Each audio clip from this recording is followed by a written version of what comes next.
Hey guys, FitFordyStar, and today we're going to be here with another shader map tutorial. This time we're going to actually be messing around with Unity 2 to see what you can do with all those extra maps that shader maps does for you. Also an update for Construct 2 guys. I'm actually,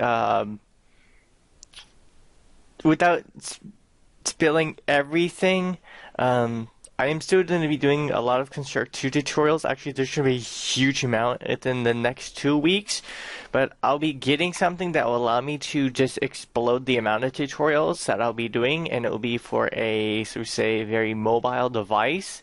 So, there's some that I have to do for the Sakari YouTube page. But I kind of want to I'll be doing like 2 or 3 of those, and then I'll be holding off a little bit on any more because once I get the device, I'll literally be doing just so many. There won't be that many like 3D stuff. There'll be just a whole bunch of 2D stuff because it's going to be a really awesome device. So that's a little, information on that. Also, I'll be redoing some tutorials to make them better. I've upgraded my Construct 2 version. I had a buggy error, but I've actually got that fixed. So I will be doing like a huge amount of Construct 2 tutorials for this certain device. So I'll just leave it there and let's get straight to Unity and shader map. So this is shader map. I have no idea what version it is, but I have it on regular normal diffuse, normal mapping instead of the what do you call it? Parallax, which is really kind of nice. I really like it. And then they have blah blah blah. I really like it, but it's not like, it's not going to actually do us any good. So we're going to go straight to standard normal mapping. And what I'm going to do, now I just imported this texture in, and then from there it created all these brightness mapping and normal mapping and everything. So I'm actually going to re-import all that. So one moment, guys. Okay, so I've set it new. I've restarted the program, and this is my Unity folders tab or folder. So it's named diffuse. So I'm going to drag and drop it, and it's going to just create a whole bunch of stuff. So I usually play around with the plane only. I know you can import your own model, but I haven't done that yet. Else I would have. So here we go. It's a standard diffuse normal, not diffuse, but regular normal map. I'm going to put on reflection map and reflective hard light, so we don't get like a whole bunch of, it just looks like a lot of light going in. I don't like that. So I'm going to do a hard light. So light is allowed in, but not too much. Reflective intensity, so it looks more like, water or, some sort of glass, to just nothing. So I'm going to do 100. Yeah, I'm gonna have to delete that and go to 100. And it looks nice. Let's go to 500. I like that better. Still a bit much. 300. But it's still good. It looks good. Spec intensity. I like it around 30. Everything at this point is how I want it. I don't want it, too shiny, too specular, too, normal mapped out or anything, because for this particular object, I'm going to be moving to mobile devices and for PC, so I want it good on both. So most likely we'll be revisiting this and doing a, mobile version, PC version, Xbox version, for different platforms, you can do different types of normal mappings and different amounts. So for one device, mobile devices, you really don't want to have too much, diffuse map, a normal map, an AO map. It's probably enough. I mean, you probably want to go with the diffuse, some sort of specular, and a normal map, and you're good.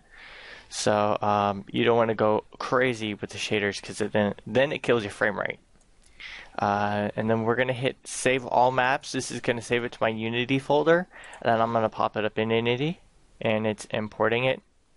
Right now I have it on mobile diffuse, which is what standard older devices and some newer devices, but with a lot of objects.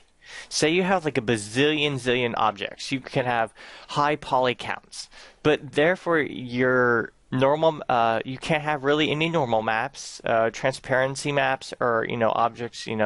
If I import in a or do a tree. Let's see here. Let's do a tree, brush size 1. So I'm going to go down to that object.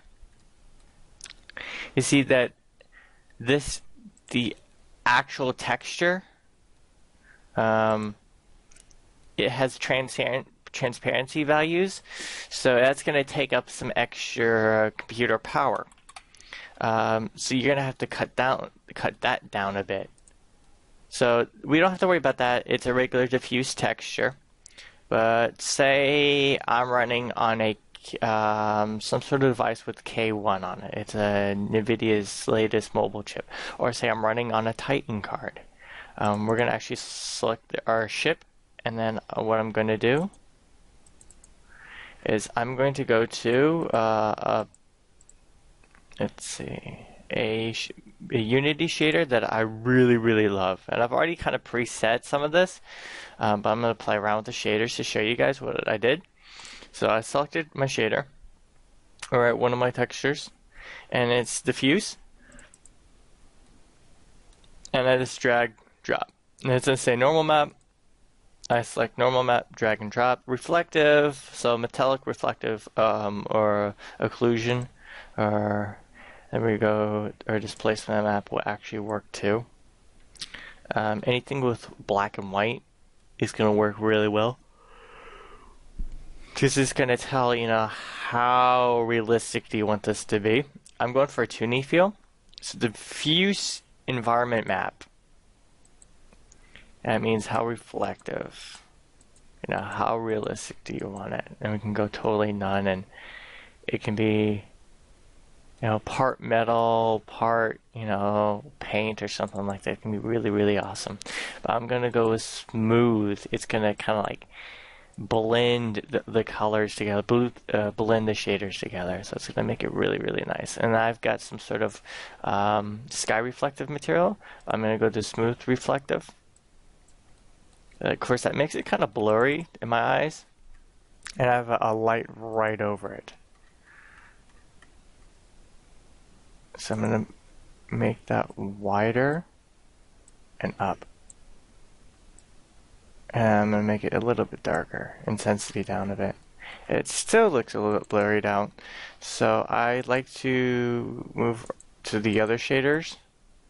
So there we go, diffuse shader, smooth. There's some gradient cube. And then this one looks really nice, but that's more of a night shader that I want to play with later. So we're going to go to Sphere IDO Diffuse. And that looks really nice. See, it's giving it, I don't know, it's almost to a metallic shade, but not quite there yet. Just quite. It's almost there. There's unfiltered, there's a specular shading, which is actually really kind of awesome. But it kind of almost looks cheap. If I had a bar to like play around with the amount of specular reflectiveness, that'd be nice if you just turn it just down a bit. But I'm going to set it to regular diffuse. So there we go. We hit play, and there it is. Now what I'm going to do actually is set it back to the specular. I'm going to hit play again. And that's how that looks. So hopefully this quick tutorial showed you something. Again, we're going to be actually revisiting this whole scene again for some more tutorials into how to create video games inside of Unity. So I'll hopefully see you there, and hopefully this tutorial taught you something on how to play with the shaders. It's not supposed to be a full-fledged, tutorial, but thought this was kind of cool and I thought I would share it with you guys. So I'll see you guys later. Bye.